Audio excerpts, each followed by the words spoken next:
Modernisation का मतलब ये नहीं कि आप एकदम ही मॉडर्न वर्ल्ड के हो जाए, आप अपने रूट से जुड़े रहें। बहुत चीज़ें हैं झारखंड में जो कि जो नॉन ट्राइबल लोग होते हैं उनको भी नहीं पता होता है, जैसे मुझे बहुत दिनों तक नहीं पता था। अब कुछ एग्जांपल्स। तो 2008 में हम लोग ने एक वर्कशॉप किया था जिसमें हम लोग ने होरोपैथी में एक प्रोफेसर हेमरम करके हुआ करते थे, बहुत जाने माने थे वो जो झारखंड का ट्राइबल प्लांट्स होता है जो आपके घर में जंगलों में मिलता है, उससे कैसे मलेरिया की दवाइयाँ बन सकती हैं, was something which I was also not aware. बहुत लोग को नहीं पता था। और ये घर के उगने वाले जड़ी बूटियों, मतलब ऐसा आपको कोई स्पेशल उस पर काम भी नहीं करना था। ये जो प्रैक्टिस है कि कैसे जड़ी बूटियों से आप अपनी कोई भी बीमारी को ठीक कर सकते हैं, ये सदियों से चलती आ रही है। लेकिन हम लोग ने कोशिश किया कि हम लोग ने एक प्लेटफॉर्म दिया जिसमें कि ये प्रोफेसर आए, स्टूडेंट्स को बुलाया, हम लोग ने लाइव वर्कशॉप्स किए कि कैसे उस जड़ी बूटी से आप एक्सट्रैक्ट निकाल सकते हैं एंड आप कैसे इसको अपने आसपास अपने गांव में कैसे इस चीज़ को बता सकते हैं।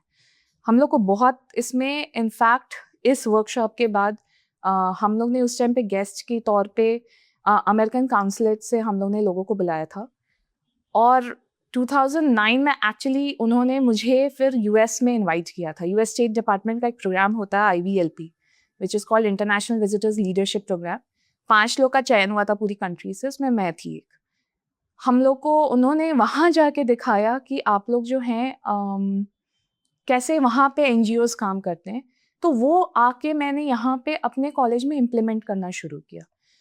सबसे बड़ी प्रॉब्लम जो उन्होंने बताया कि इंडिया से सबसे बड़ी प्रॉब्लम होती है कि लोगों को पता ही नहीं कि उनको अपना स्टेटमेंट कैसे बनाएं, उनका एम कैसे है, क्या है, वो कैसे स्टेटमेंट ऑफ पर्पस वो बताएं। वो चीज़ हम लोग ने अपने डेली उसमें काम करना शुरू किया। मैंने और जहाँ तक हम लोग डिफरेंट कैसे हैं, मैं हमेशा कहती हूँ कि जब तक आप अपने जड़ों से जमा रहेंगे तब तक then the sky is limit, but never forget your individuality. तो जब कम्युनिकेशन की बात होती है, हम लोग ने लैंग्वेज लैब सेटअप किया। We were the first ones in Jharkhand जो कि प्राइवेट कॉलेज में जहाँ पे लैंग्वेज लैब सेटअप किया गया था, जहाँ मैं ये बताना चाहती थी लोगों को कि स्टूडेंट्स को स्पेशली कि इंग्लिश बात करना ज़रूरी नहीं है, आप अपनी लोकल लैंग्वेज में भी कैसे कम्युनिकेट किया जाए, how to process your thoughts and put it into action, वो चीज़ समझाएं। तो अपार्ट फ्रॉम स्टडिंग, आप किताब कॉपी से तो आप पढ़ ही लेते हैं, आप एग्जाम्स भी पास कर लेते हैं, पर कल को जब आप इंडस्ट्री में जाते हैं, जब आप फील्ड में जाते हैं, what will make you apart from others is your communication skills। तो इस चीज़ पे हम बहुत जोर देते हैं, और स्पेशली मैं बहुत जोर देती हूँ। And this also holds true for the teachers कि टीचर्स को भी पता होना चाहिए कि हाउ टू कम्युनिकेट। क्योंकि हम लोग प्रोफेशनल कोर्सेज कर रहे हैं, स्कूल के कोर्सेज नहीं कर रहे हैं जहाँ पे आप बच्चे को आप चुप करा के बिठा सकते हैं, बच्चे नहीं सुनेंगे।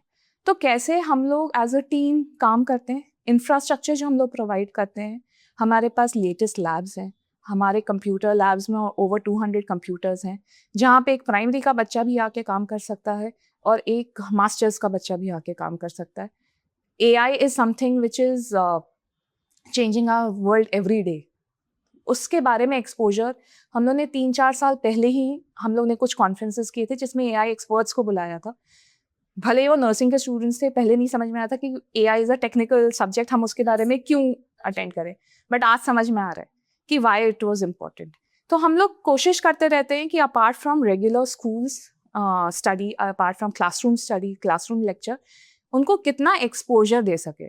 हम लोग काफ़ी टूर्स कंडक्ट करते हैं स्टूडेंट्स का। जब स्टूडेंट्स बाहर जाते हैं, पहली बार वो लोग अपने घर से निकलते हैं और जब बाहर की दुनिया देखते हैं, हम लोग कोशिश करते हैं उनको किसी लैब में वहाँ पे भेजा जाए as per that subject. Exposure उनको मिलता है, आइडियाज़ उनको मिलते हैं।